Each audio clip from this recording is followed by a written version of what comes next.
Le schéma directeur de la région Île-de-France constitue un instrument clé pour définir l'aménagement et le développement de notre région dans les années qui viennent. Il s'inscrit en partie dans la continuité du précédent tout en ayant la responsabilité de répondre aux défis pressants d'aujourd'hui.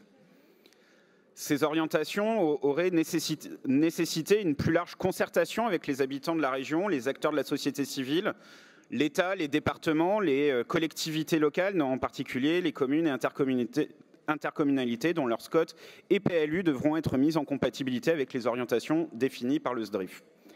Le projet de révision du SDRIF s'inspire en partie, je le disais, du précédent, élaboré notamment sous l'égide de Jean-Paul Huchon et de la gauche, en réaffirmant le principe de polycentrisme et en réitérant l'objectif ambitieux de construction de logements en lien avec les réseaux de transport en commun.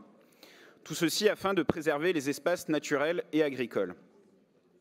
Face à l'urgence climatique croissante, il est aujourd'hui indiscutable que nous devons réviser notre modèle de développement pour réduire nos émissions de gaz à effet de serre afin d'être en conformité avec les accords de Paris et les objectifs inscrits dans la loi. Le projet que vous soumettez pour adoption n'a pas beaucoup évolué par rapport à celui qui avait été arrêté en juillet 2023. Aussi, vous ne serez pas très surpris des critiques et oppositions que nous pourrons formuler.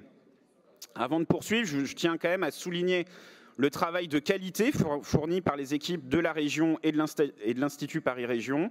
Malgré le délai particulièrement contraint dans lequel ce document a été élaboré, il faut souligner la qualité aussi et la lisibilité des documents transmis pour les élus.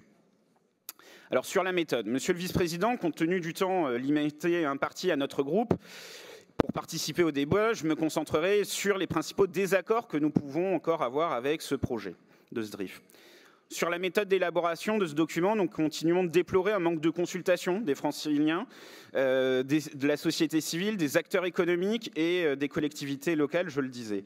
Les délais étaient trop serrés, nous l'avions pourtant signalé dès le début de la révision et lors de l'arrêt du document l'année dernière. Ces délais n'ont pas toujours permis d'aller au bout des réflexions, limiter les échanges avec les groupes d'opposition et ont contraint les collectivités locales dans leur appropriation du document. Pour un document aussi fondamental pour l'avenir de l'Île-de-France, il aurait été plus judicieux d'engager une concertation plus inclusive et approfondie afin de faire de ce SDRIF un véritable pacte partagé. Notre groupe avait défini 5 priorités pour ce nouveau SDRIF.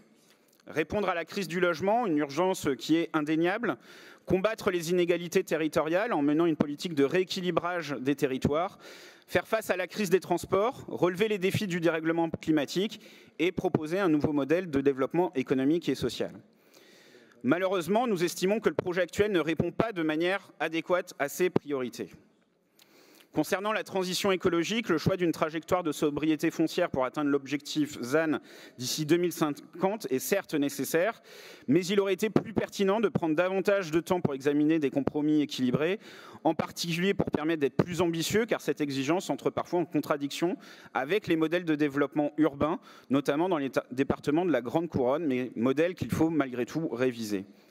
La trajectoire ZAN de réduction des consommations foncières que vous avez décidée, moins 23% entre 2021 et 2030, moins 30%, puis moins 43% dans les décennies suivantes, fait reporter une partie de l'effort nécessaire à plus tard, comme si l'urgence à agir n'était pas déjà là. Au-delà de ces questions de sobriété foncière, certaines orientations en matière d'environnement sont souhaitables, comme le renforcement de l'armature verte, le développement de l'économie circulaire ou encore la promotion des énergies renouvelables. Toutefois, ces objectifs manquent d'engagement concret de la part de la région et risquent de rester de simples déclarations sans effet réel si aucune action tangible ne sont prises. La question des inégalités territoriales, pourtant centrale dans notre région, est tristement absente de ce SDRIF. Il n'y a aucune réponse à la problématique de la réduction des inégalités dans la région la plus riche, mais aussi la plus inégalitaire de France. Pire, vous y affirmez que ce sujet est désormais clos. Je vous cite dans le projet d'aménagement, le rééquilibrage à l'Est, priorité des dernières années, est désormais une réalité. Comme s'il était plus facile de vivre en Seine-Saint-Denis que dans les Yvelines, encore aujourd'hui.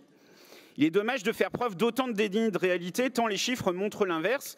Et d'ailleurs, la carte de localisation des quartiers politiques de la ville qui a été ajoutée à la suite de l'enquête publique illustre assez bien mon propos et les inégalités territoriales qui perdurent.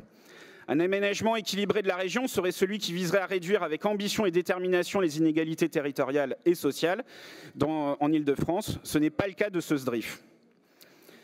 Ensuite, en matière de logement, au lieu de répondre à la crise qui affecte de plus en plus les Franciliens, vous continuez de choisir d'inclure une disposition dite anti-ghetto qui va freiner le développement du logement social et plus généralement de l'offre de logement, tant les deux sont souvent liés. Voilà ce qui est réellement d'ailleurs une politique antisociale, plus que la réduction de la vitesse sur des axes routiers. Alors je dois concéder que vous avez en partie réécrit l'OR 59 afin de préciser que les opérations de reconstitution de l'offre n'étaient pas concernées en incluant le PLS dans la diversification de l'offre de logement et en préservant le logement des jeunes et étudiants de ces dispositions. Les nombreuses prises de position des groupes de gauche, de la région, de l'État, des collectivités locales, d'associations et encore aujourd'hui du CESE auront ainsi permis d'assouplir votre position. Néanmoins, vous vous entêtez à vouloir bloquer le développement de l'offre dans les communes et dont les maires souhaitent qu'il dépasse les 30% de logements sociaux, refuser de soutenir ces opérations, ça c'était déjà le cas aujourd'hui, ni même d'accompagner davantage ces communes dans leur diversification de l'offre, alors que notre groupe y voit une nécessité pour l'intérêt général des Franciliens. Pire encore, inclure ces dispositions dans le cadre réglementaire du SDRIF est contraire à la loi. Elle prive les maires de leur pouvoir de délivrer les permis de construire et l'État de sa prérogative en matière d'agrément de logements sociaux. Si vous maintenez ces dispositions, cela affaiblirait la solidité juridique de ce SDRIF.